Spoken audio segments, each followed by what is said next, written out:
بسم اللہ الرحمن الرحیم، اللہم صلی علی محمد و آل محمد۔ سحری کے اعمال بہت چھوٹے چھوٹے کام ہیں جو بے پناہ اجر و ثواب کے حامل ہیں۔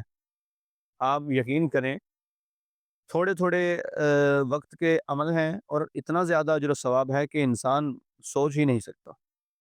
سب سے پہلے کھانا ترک نہ کریں، جو سحری کا کھانا ہے وہ ترک نہ کریں۔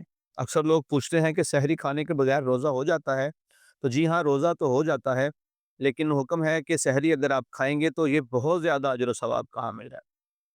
چاہے ایک کھجور ہی کھائیں، چاہے 2 گھونٹ پانی ہی پئیں، سحری میں کچھ نہ کچھ ضرور کھائیں، کچھ نہ کچھ ضرور پئیں، یہ بہت زیادہ اجر و ثواب کا حامل ہے۔ تو سحری ضرور کھایا کریں، اسے ترک نہ کیا کریں۔ صلوات کثرت سے پڑھیں۔ سحری کے ٹائم آل محمد کی ذات پر درود کثرت سے پڑھیں، زیادہ سے زیادہ صلوات پڑھیں، زیادہ سے زیادہ درود پڑھیں، اس کا بھی بہت زیادہ اجر و ثواب ہے۔ سحری کے وقت سورہ قدر پڑھیں، سحری بھی کھائیں اور ساتھ ساتھ سورہ قدر کی تلاوت بھی کریں، ساتھ ساتھ اہل بیت پر درود بھی پڑھیں۔ سورہ قدر کے بارے میں روایت ہے کہ جو روزہ دار سحری کے وقت سحری بھی کھاتا ہے اور ساتھ ساتھ سحری کے وقت سورہ قدر کی تلاوت کرتا ہے، یعنی انا انزلنہ فی لیلۃ القدر، اس آیت کی، اس سورہ کی جو تلاوت کرتا ہے، اس کا اتنا زیادہ اجر و ثواب ہے جیسے خدا کی راہ میں خون سے غلطان ہونے کا اجر و ثواب ہے۔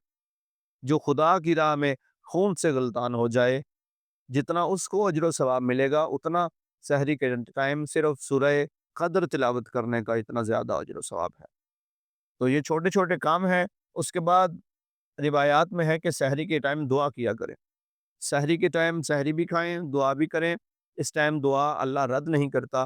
اپنے رب کو یاد کریں، اس کی رحمتوں اور اس کی برکتوں کے مہینے میں زیادہ سے زیادہ دعا کریں اور ان چیزوں سے فائدہ حاصل کریں۔ خداوند عالم ہمیں اہل بیت کے دین پہ عمل کرنے کی توفیق عطا فرمائے۔ تو یہ سارے اعمال کریں اور ہمیں دعاؤں میں یاد رکھیں۔ والسلام، اللہم صلی علی محمد و آل محمد۔